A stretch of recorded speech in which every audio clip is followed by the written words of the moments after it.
dans ce nouveau vlog. J'espère que vous allez bien, que vous avez passé un bon week-end de Pâques.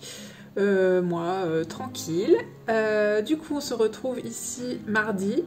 On est mardi 17h40. En fait, je n'ai pas filmé aujourd'hui parce que je n'avais pas grand chose d'intéressant à vous montrer. Ce matin, j'ai préparé des commandes Etsy, donc j'avais des magnettes à réaliser, des porte-clés. Et puis, je suis allée à la poste, poster le chien que vous m'avez vu réaliser dans le précédent vlog. Et voilà, lui il va direction la Belgique, donc j'espère qu'il va arriver en bon état, mais normalement ça devrait être bon parce que vu la taille de mon colis, il est bien calé à l'intérieur, je pense qu'il ne craint rien. Et voilà, et du coup cet après-midi là, je suis en train de travailler sur ma boutique Etsy. En fait, vous savez, je propose donc des magnettes, des miroirs, etc. Et donc les visuels de chacun des objets que je propose, je les réalise numériquement. Parce que tout simplement, je n'ai pas tous les modèles en ma possession. En fait, je les fais vraiment sur demande. Donc c'est pour ça que sur ma boutique Etsy, vous voyez les versions numériques. Et après, moi, quand c'est commandé, je les fabrique. Parce que je ne vais pas fabriquer des centaines de magnettes si au final il me reste sur les bras. Je les fais vraiment à la demande. Et du coup, j'étais en train de me dire qu'il serait bien que j'en rajoute. J'en ai beaucoup qui sont prêts et que je n'ai pas encore mis sur ma boutique Etsy.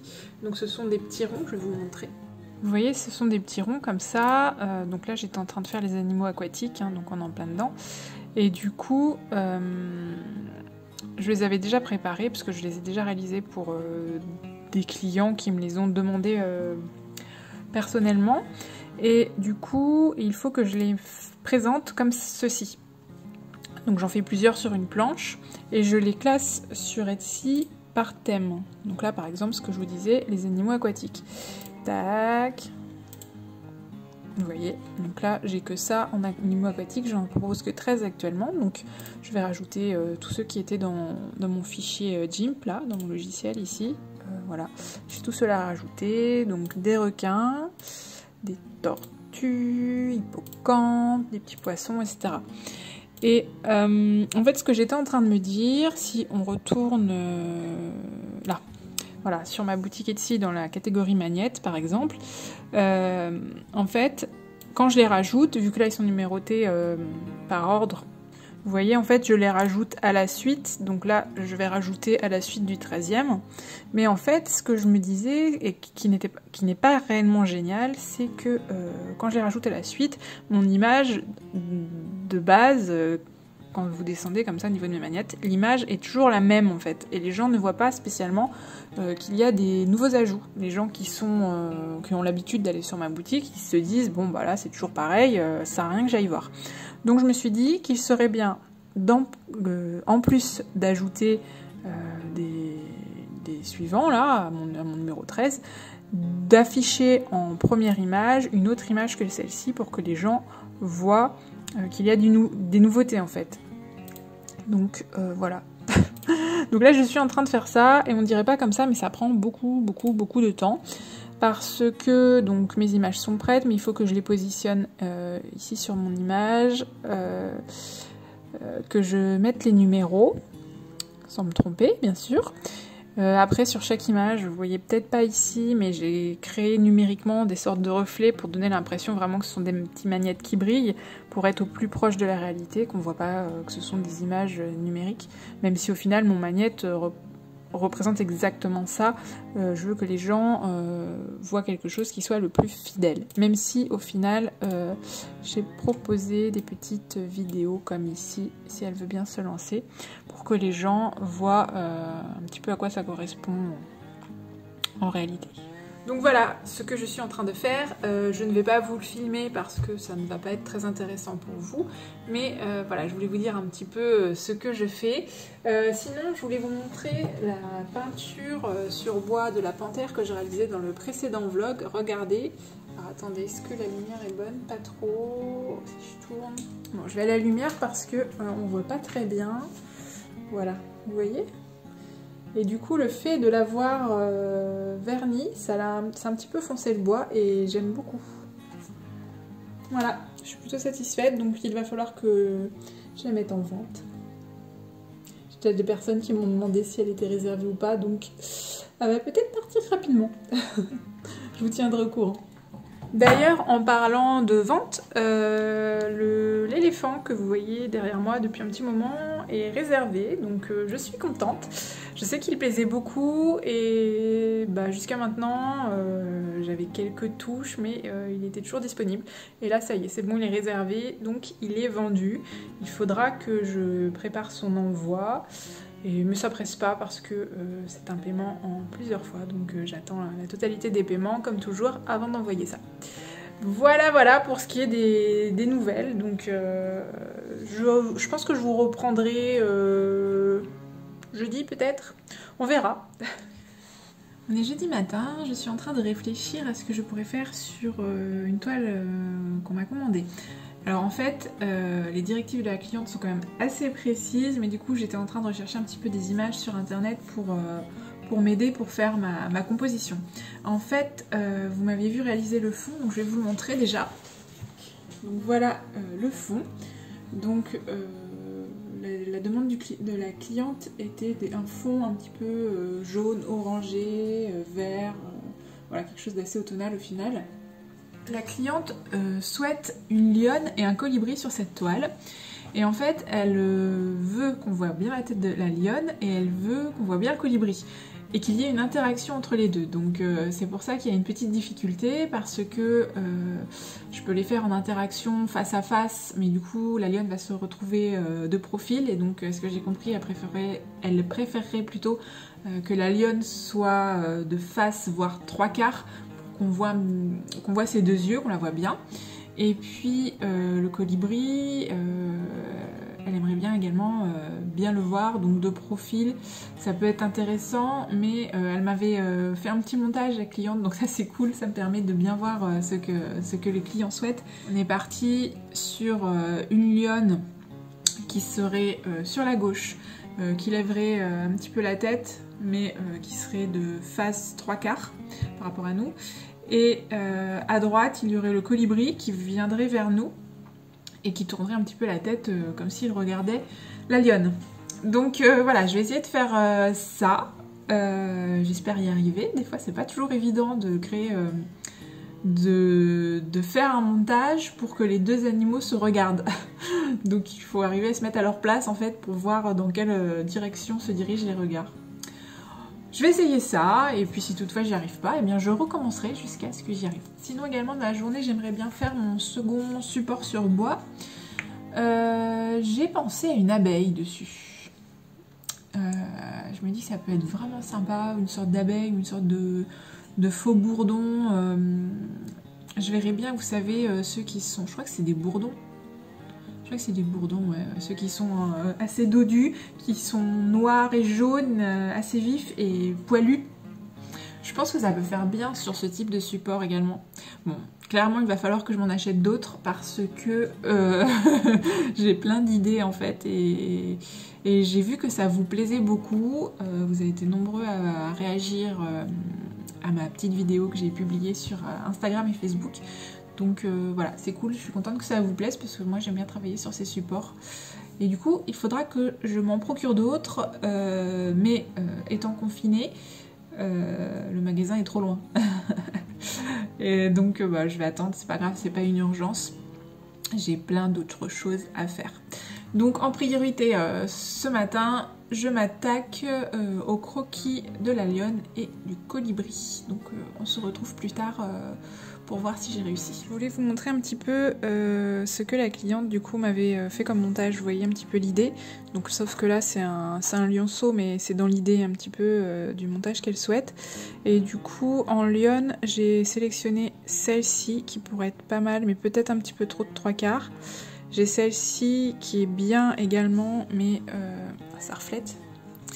Mais peut-être un petit peu trop de face. Faudrait que je positionne le colibri en fait par ici. J'ai peur que ça empiète trop sur sa tête, donc à voir. J'ai celle-ci également qui est plus... c'est une jeune lionne, ça c'est plus un lionceau. Là ça va être trop de face. Et j'ai celle-ci aussi qui peut être pas mal. Celle-ci, je l'aime bien, moi. Je trouve qu'elle se retourne comme ça peut être vraiment bien. Je sais pas ce que vous en pensez. Vous voyez, en général, je fonctionne comme ça. Je sélectionne plusieurs images qui me conviennent quand j'ai une composition comme ça à faire. Et puis, j'adapte en fonction. Voilà, je me base sur une ou plusieurs photos pour faire ma composition et pour avoir quelque chose qui me convient. Voilà, donc je me lance dans le dessin. Alors voilà l'esquisse terminée. Je ne sais pas si vous allez bien voir, notamment le colibri parce qu'il est dans le clair. Voilà, du coup je lui ai fait tourner la tête pour que ça donne l'impression qu'il regarde la lionne. Et puis la lionne, voilà, j'ai fait un mix un petit peu des deux photos où elle était de 3/4, celle où elle était retournée et l'autre où elle avait un petit peu plus la tête. Voilà, je pense qu'on est pas mal. Je ne sais pas ce que vous en pensez, moi je suis plutôt satisfaite de moi. Donc voilà, je vais continuer tranquillement.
mercredi, j'ai l'impression de très peu filmer en ce moment. En fait, j'ai pas trop la motivation à filmer pour le vlog. Donc est-ce que je commence à m'essouffler de ce renouveau de vidéos de vlog? Je ne peux pas vous dire, mais c'est vrai que j'ai l'impression un petit peu de tourner en rond, j'ai l'impression de vous montrer un petit peu toujours la même chose. Donc je ne sais pas. Je ne sais pas si je vais continuer. J'ai un petit coup de mou là, je vous cache pas. Coup de mou pour les vidéos et un petit peu coup de mou au travail. Donc je sais pas trop en fait, je pense que je vais laisser couler les choses et je vais filmer si j'ai envie, et si j'ai pas envie je vais pas filmer. Après tout, il faut pas non plus se forcer. D'ailleurs, concernant la motivation, c'est un sujet que je pense aborder dans une vidéo. On m'avait demandé un petit peu d'aborder ça. Voilà, c'est vrai que quand on est artiste peintre, quand on travaille chez soi, eh bien, il y a ce problème de motivation. Voilà, autant des fois, je vais être très inspirée, je vais être motivée et je vais créer sans problème, je vais être motivée, quoi. Alors que des fois, comme là, en ce moment, dans cette période où je suis, eh bien, je n'aurais pas envie. Pas envie de créer, pas spécialement motivée, pas spécialement d'idées. Et en fait, j'ai l'impression que dans ces moments-là, alors je sais pas si c'est moi ou si tout le monde est un petit peu comme ça, mais dans ces moments-là, je me sens coupable en fait. Je culpabilise de ne pas travailler. En fait, c'est pas que je ne travaille pas, c'est que je tâtonne en fait, je tourne en rond, je vais ranger ci, je vais ranger ça, je vais faire un peu je vais répondre à des messages, je vais traîner un peu sur Instagram, en fait j'avance pas, je repousse, je procrastine et du coup j'ai l'impression de ne rien faire. Je ne fais pas grand chose, c'est vrai, dans ces moments-là. Et du coup, eh bien, je culpabilise parce que je me dis que c'est une journée de perdue. Alors qu'en fait, peut-être qu'il faudrait que dans ces cas-là, que je m'octroie du temps pour moi. Je coupe réellement tout ça, que je sois pas dans l'atelier, que je fasse autre chose. Je sais pas, que j'aille me balader, que je sais pas, un truc pour moi. Et que je pense pas au travail. Et comme ça, quand je reviendrai au travail, dans mon atelier, eh bien, je serai peut-être plus motivée. C'est vrai que, en général, mon copain me le reproche, c'est que j'ai du mal à décrocher. C'est un des avantages de travailler à la maison, c'est que je n'ai pas d'horaire et je décroche jamais. Et c'est comme ça, en fait, je pense que j'arrive un petit peu à un ras-le-bol par moment.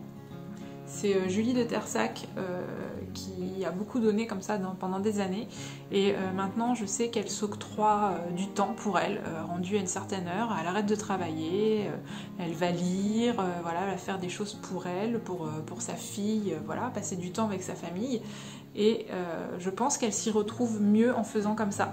C'est vrai que moi, il n'est pas rare que je réponde à des clients à 22h, 23h parce que je ne déconnecte jamais. Et je pense qu'il va falloir à un moment que j'arrête, que vraiment je déconnecte, autant des réseaux que du boulot en général, hein, parce que au final, j'arrive à ce ras-le-bol par moment et ça me pèse vraiment.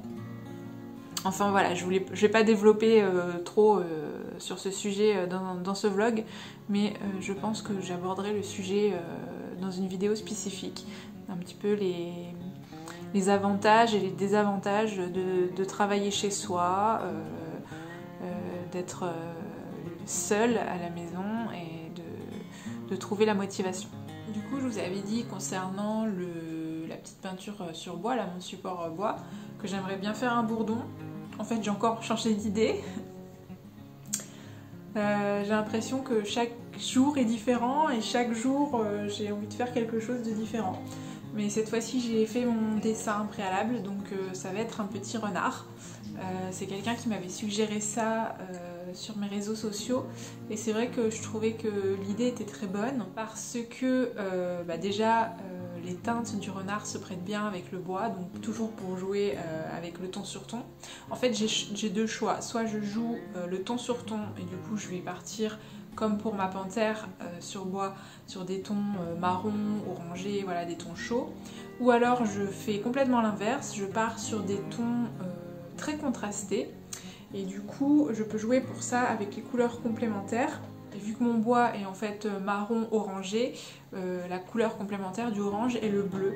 Donc voilà, si je veux vraiment contraster avec et avoir quelque chose de très coloré, je pourrais partir sur quelque chose de bleu. Ou alors ton sur ton, quelque chose un petit peu dans les mêmes coloris. D'ailleurs, je ne sais pas si vous connaissez les couleurs complémentaires. En fait, je vous ferai une vidéo où je vous expliquerai un petit peu les mélanges des couleurs, donc je vous expliquerai ça un petit peu mieux, mais je n'ai pas encore faite la vidéo, et je ne sais pas quand est-ce que je la ferai, parce que je dis que je ferai les choses et je repousse et je ne fais pas. Donc en fait, la couleur complémentaire du orange, c'est le bleu, la couleur complémentaire du jaune, c'est le violet, et la couleur complémentaire du rouge, c'est le vert. Donc ça c'est des choses que je sais, voilà, à force de pratiquer vous finissez par le savoir. Et en fait ces couleurs complémentaires, comment vous expliquer, si vous les mélangez ensemble, en fait vous obtenez des marrons. Qu'est-ce que je vous ai dit? Oui c'est ça. Donc par exemple l'autre jour je vous disais que j'avais un vert, celui-ci. Voilà, l'autre jour je vous disais que j'avais acheté ce vert qui était trop vif et que j'allais casser la couleur avec du rouge, tout simplement parce que le rouge est sa couleur complémentaire et c'est ce qui va me permettre de créer du marron normalement. Alors le marron en fonction des proportions, des doses que je mettrai de rouge dedans, mais si je mets juste une petite pointe de rouge, eh bien ça va me rendre ce vert beaucoup moins vif. Donc voilà pourquoi c'est bien de connaître un petit peu ces couleurs complémentaires, pour diverses raisons également, mais je vous expliquerai ça un petit peu mieux. Il faut que je prépare une vidéo que je prépare un petit peu sur papier pour pouvoir vous expliquer de façon pas trop brouillon, parce que des fois c'est clair dans ma tête, mais à expliquer, je suis pas très pédagogue. Donc voilà. Sinon, concernant la lionne et le colibri, j'ai fini ça ce matin tranquillement. Donc je vais vous montrer ce que ça donne, ce que ça rend. Moi je suis plutôt contente. Il faut que j'envoie une photo à ma cliente pour savoir ce qu'elle en pense. Et puis si ça lui convient, eh bien comme pour les autres toiles, on passera au vernis. Bon bah voilà, je sais pas trop quoi vous dire d'autre. Je vais essayer de faire le renard sur bois et de vous filmer ça.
sais pas si vous avez remarqué, mais les renards ont une particularité au niveau des yeux. Il faut savoir que le renard est un canidé, donc il fait partie de la même famille que les chiens ou que les loups. Et en fait, il a la pupille qui se rétracte à la lumière, comme les chats. Donc voilà, c'est une petite particularité qu'il ne faut pas oublier de représenter.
Et voilà, il n'y a plus qu'à attendre que ça sèche.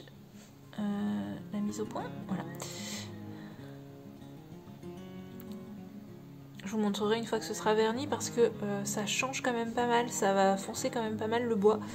Donc je vous montrerai ça. Je suis contente en plus d'avoir fait un petit renard parce que ça fait plusieurs soirs qu'on en voit un dans notre terrain, là juste devant, et du coup c'est juste génial quoi. Franchement on le voit faire, il mulotte, donc on le voit, il est à l'affût et tout, puis d'un coup hop il bondit et waouh. Franchement je m'en lasse pas quoi, c'est exceptionnel de voir ça, juste je suis dans la véranda et je vois mon petit renard qui bondit. Donc voilà, je suis contente d'avoir fait un renard, ce sera un petit hommage à celui-ci. Je pense que je l'appellerai Rookie, pour Rox et Rookie. Sinon je trouve que ça s'y prête bien, de toute façon, voilà, le renard vit dans les bois, c'est sur un support bois, voilà, je trouve que c'était vraiment adapté. Je sais pas quelle heure il est, je pense que je vais arrêter un petit peu parce que j'ai bien avancé au final. Et puis voilà. Ah et sinon je vous avais dit que je vous montrerai la lionne et le colibri. Et voilà. Donc bien évidemment pour le moment je vous avais dit, hein, ce n'est pas verni. Donc les couleurs seront plus vives et brillantes comme toujours. J'ai employé du doré, j'adore utiliser cette couleur. Dans le colibri, je ne sais pas si vous le voyez, mais le bleu foncé là est un bleu métallisé, donc ça fait joli. Ça reflète pas mal, donc c'est sympa. Et voilà ce que ça donne. Moi je suis contente du résultat, j'espère que ça plaira à ma cliente.